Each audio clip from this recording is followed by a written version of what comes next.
अस्सलाम वालेकुम, मैं हूं शेफ्ता यास्मीन और आज का जो व्लॉग है वो है लिकोरिया के हवाले से। जी हाँ, जिसे आप पानी की शिकायत कहते हैं, ख़वातीन में बड़ा कॉमन है। और इस हवाले से बात करने के लिए मेरे साथ डॉक्टर हिना यहाँ पर मौजूद हैं, जो कि गायनेकोलॉजिस्ट हैं। मिलवाऊंगी, बात भी करूंगी, लेकिन अगर आप मेरे चैनल पर नए हैं तो सबसे पहले आप मेरे चैनल को सब्सक्राइब कीजिए।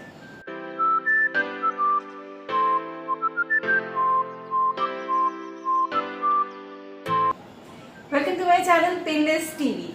पेनलेस टीवी पे डॉक्टर हिना, जो कि गायनेकोलॉजिस्ट है, मेरे साथ यहाँ पर मौजूद है। आज का टॉपिक बड़ा इंपॉर्टेंट है क्योंकि लिकोरिया के हवाले से जितनी भी बात की जाए, हर खातून का अपना एक अलग एक्सपीरियंस होता है, वो एक अलग सी बात कर रही होती है। बहुत सारे मिथ्स भी हैं और कुछ लोग कहते हैं कि ये जो आपकी हड्डियाँ जो हैं इसकी वजह से कमज़ोर हो जाती हैं, आया कि कमज़ोर होती हैं या नहीं होती हैं, आपका रंग डार्क हो जाता है। ये तमाम चीज़ें तो मैं जानूंगी, लेकिन इसके साथ साथ ये भी जानूंगी कि इनफेक्ट लिकोरिया होता क्या है।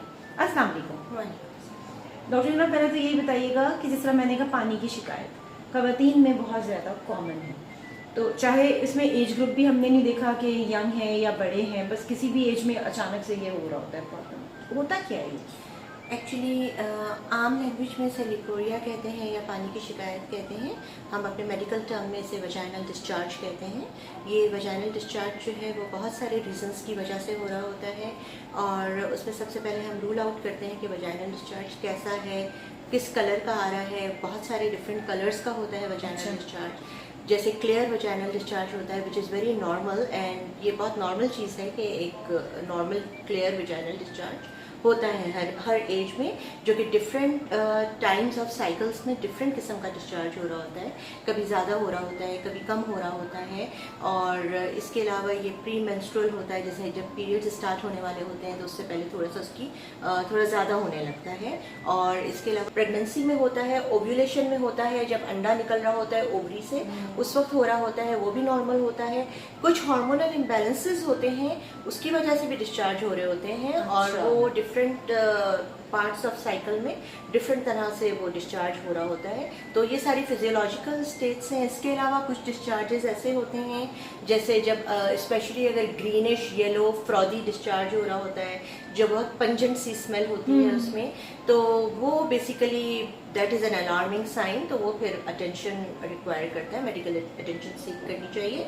वो ज़्यादातर होता है STIs जिसे हम कहते हैं, जो कि सेक्शुअली ट्रांसमिटेड इन्फेक्शंस होते हैं। अच्छा। तो उसमें चांसेस होते हैं होने के, और that needs to be ruled out and treated. और वो जैसे ट्राइकोमोनास वजाइनैलिस कहते हैं, और वो एक पैरासाइट की वजह से हो रहा होता है। इसके अलावा दूसरे बैक्टीरियल इन्फेक्शंस होते हैं, हर्पीज, क्लेमेडिया, गोनोरिया, मतलब कि डिफरेंट नाम हैं इनके, और वो उनकी डिफरेंट ट्रीटमेंट्स होती हैं।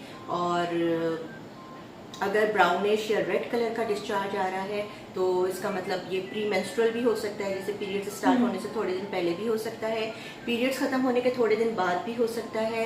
ये जब प्रेगनेंसी में इम्प्लांटेशन होती है, जब एम्ब्रियो बन जाता है और जब वो यूट्रस की वॉल में इम्प्लांट करता है, उस वक्त भी हो सकता है ये डिस्चार्ज। सर्वाइकल इन्फेक्शंस में भी हो रहा होता है ये डिस्चार्ज, ब्राउनिश या रेडिश डिस्चार्ज। कभी कभार सर्वाइकल इन्फेक्शंस हो जाते हैं, सर्वाइकल पॉलिप्स हो जाते हैं। और एक्सट्रीम कंडीशंस ये होती हैं कि कभी कभार कुछ ऐसे कैंसर्स होते हैं जेनिटल ट्रैक्ट के, जैसे यूट्रस का कैंसर होता है या सर्विक्स का कैंसर होता है, तो उस कंडीशन में भी हमें रेडिश ब्राउन या ब्राउनिश डिस्चार्ज हो रहा है। अच्छा, इट मीन्स कि अगर किसी को इस तरह से मतलब कंटिन्यूसली हो रहा है या प्रॉब्लम आप समझ रहे हैं कि ये नॉर्मल नहीं है, तो फिर आपको गायनेकोलॉजिस्ट के पास इमीडिएटली जाना चाहिए। इसके अलावा और फंगल इन्फेक्शंस होते हैं विच इज़ वेरी कॉमन, और उसमें ज़्यादातर curdy white curd like discharge होता है, और थोड़ा सा कभी येलोइश होता है। उसमें बहुत ज़्यादा इचिंग होती है, बहुत ज़्यादा बर्निंग होती है, और उसमें भी आपको मेडिकल अटेंशन फ़ौरन सीख करनी चाहिए।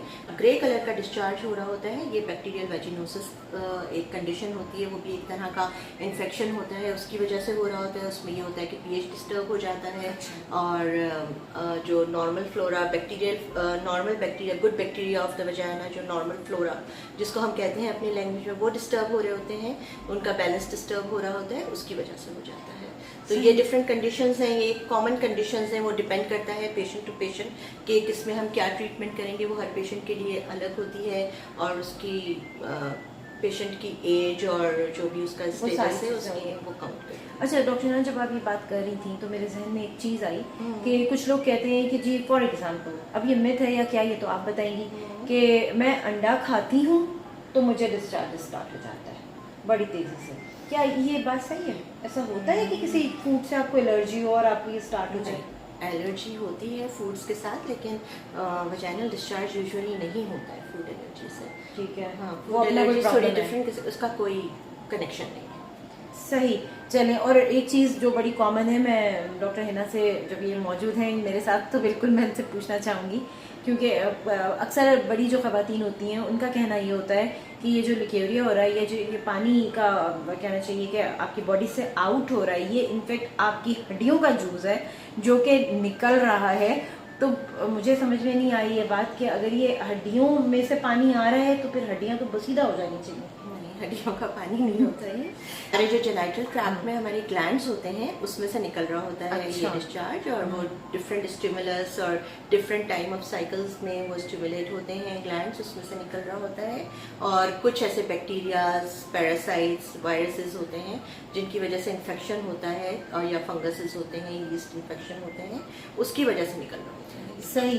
तो भाई बात इतनी सी है कि ये आपके हड्डियों का पानी नहीं होता है, क्योंकि मैं एक ज़माने से सुनती चली आ रही हूँ और अभी भी ख़वातीन इस तरह की बातें कर रही होती हैं, तो मुझे समझ में नहीं आ रहा था कि अगर ये हमारी हड्डियाँ, क्योंकि देखें इसमें जिस भी लड़की को या खातून को ये हो रहा होता है कमर में बड़ी तकलीफ हो रही होती है। That's true, that's right.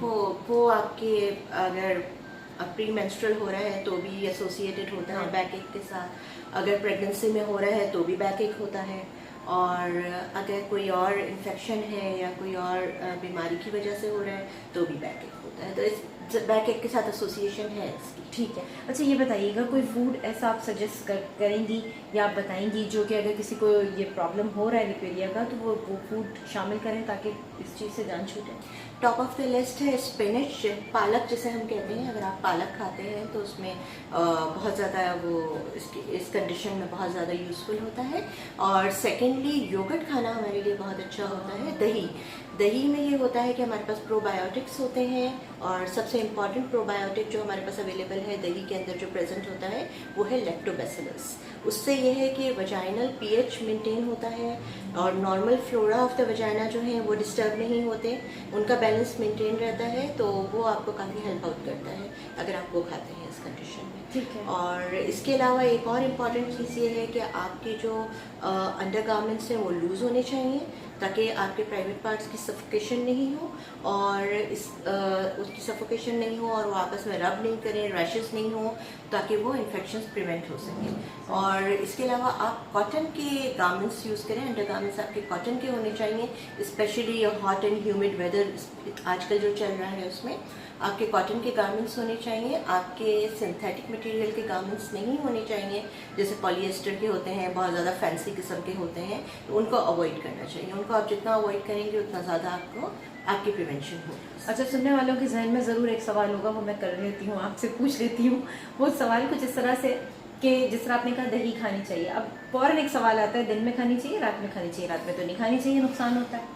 कोई नुकसान नहीं होता, आप दिन में खाएं, रात में खाएं, आपको जब खानी है आप खा सकते हैं। चले जी, ये भी क्लियर हो गया कि आपको जब दही खानी है आप खाएं, क्योंकि बहुत सारी ऐसी चीज़ें हैं जो लोगों ने जो है जिसको मिथ के तौर पे रखा हुआ है, और एक चीज़ चली आ रही है, चाहे वो बैगन से एसोसिएट हो, चाहे वो दही से हो, कहते हैं इस टाइम पे मत खाओ, उस टाइम पे खाओ। तो अब आप जब खाना बनाते हैं, मेरे दिमाग में सवाल आता है कि जब आप खाना बनाते हैं उसमें तो आप दही का इस्तेमाल कर रहे होते हैं, तो रात में नहीं खाते क्या? बिल्कुल खा सकते हैं।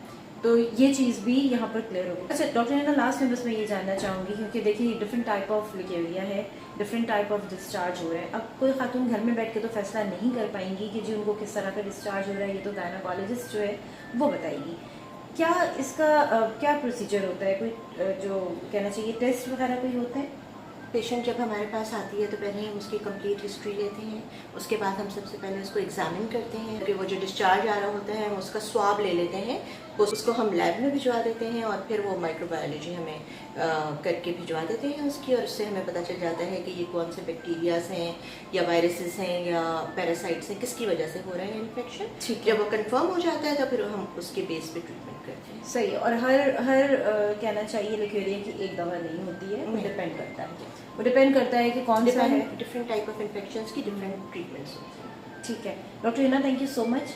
आप ये भी एक बहुत इंपॉर्टेंट टॉपिक ख़वातीन के हवाले से, एंड आई होप कि आप लोगों को बड़ा फ़ायदा होगा, क्योंकि आपको बहुत डिटेल के साथ डॉक्टर हिना ने बताया है कि आपको क्या करना है और किस तरह से आप प्रिकॉशन भी इस पे ले सकते हैं और क्या फूड आपको इस्तेमाल करना है। कोई ऐसा फूड है जो नहीं इस्तेमाल करना है इस कंडीशन में? नहीं, ऐसा कुछ नहीं है, आप कुछ भी खा सकते हैं जो चाहें। ठीक है, चलिए थैंक यू सो मच, आपका बहुत शुक्रिया।